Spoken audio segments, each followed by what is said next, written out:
धनतेरस की पौराणिक कथा। एक किसान के घर ठहर गई मां लक्ष्मी। कार्तिक कृष्ण पक्ष की त्रयोदशी तिथि के दिन धनतेरस का पर्व पूरी श्रद्धा व विश्वास के साथ मनाया जाता है। धनवंतरी के अलावा इस दिन देवी लक्ष्मी और धन के देवता कुबेर की भी पूजा करने की मान्यता है। इस दिन को मनाने के पीछे धनवंतरी के जन्म लेने की कथा के अलावा इसके बारे में एक दूसरी कहानी भी प्रचलित है। कहा जाता है कि एक समय भगवान विष्णु मृत्युलोक में विचरण करने के लिए आ रहे थे। तब लक्ष्मी जी ने उनके साथ चलने का आग्रह किया। तब विष्णु जी ने कहा कि यदि मैं जो बात कहूँ तुम अगर वैसा ही मानोगी तो फिर मेरे साथ चलो। तब लक्ष्मी जी ने उनकी बात मान ली और भगवान विष्णु के साथ भूमंडल पर आ गई। कुछ देर बाद एक जगह पर पहुंचकर भगवान विष्णु ने लक्ष्मी जी से कहा कि जब तक मैं न आऊं तुम यहाँ ठहरो। मैं दक्षिण दिशा की ओर जा रहा हूँ, तुम उधर मत आना। विष्णु जी के जाने पर लक्ष्मी के मन में कौतूहल जगा कि आखिर दक्षिण दिशा में ऐसा क्या रहस्य है जो मुझे मना किया गया है,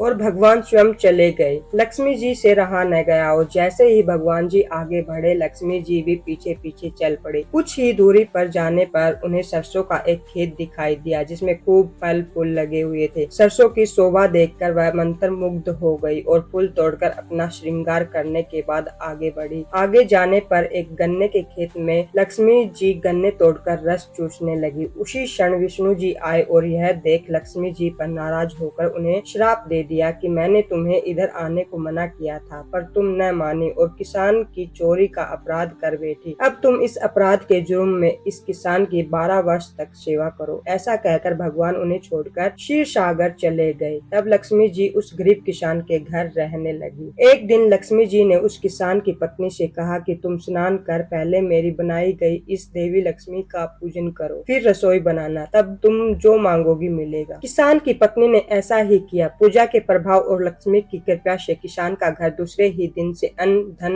रतन श्रवण आदि से भर गया। लक्ष्मी ने किसान को धन धान्य से पूर्ण कर दिया। किसान के 12 वर्ष बड़े आनंद से कट गए। फिर 12 वर्ष के बाद लक्ष्मी जी जाने के लिए तैयार हुई। विष्णु जी लक्ष्मी जी को लेने आए तो किसान ने उन्हें भेजने से इनकार कर दिया। तब भगवान ने किसान से कहा कि इन्हें कौन जाने देता है, यह तो चंचलता है, कहीं नहीं ठहरते, इनको बड़े बड़े नहीं रोक सके। इनको मेरा श्राप था इसलिए 12 वर्ष से तुम्हारी सेवा कर रही थी। तुम्हारी 12 वर्ष से सेवा का समय पूरा हो चुका है। किसान हठ पूर्वक बोला कि नहीं, अब मैं लक्ष्मी जी को नहीं जाने दूंगा। तब लक्ष्मी जी ने कहा कि हे किसान, तुम मुझे रोकना चाहते हो तो जो मैं कहूँ वैसा करो। कल तेरस है, तुम कल घर को लिप पोत कर स्वच्छ करना, रात्रि में घी का दीपक जलाकर रखना और सायंकाल मेरा पूजन करना और एक तांबे के कलश में रुपए भरकर मेरे लिए रखना। मैं उस कलश में निवास करूंगी, किंतु पूजा के समय मैं तुम्हें दिखाई नहीं दूंगी। इस एक दिन की पूजा से वर्ष भर में तुम्हारे घर में नहीं जाऊंगी। यह कहकर वह दीपकों के प्रकाश के साथ 10 दिशाओं में फैल गई।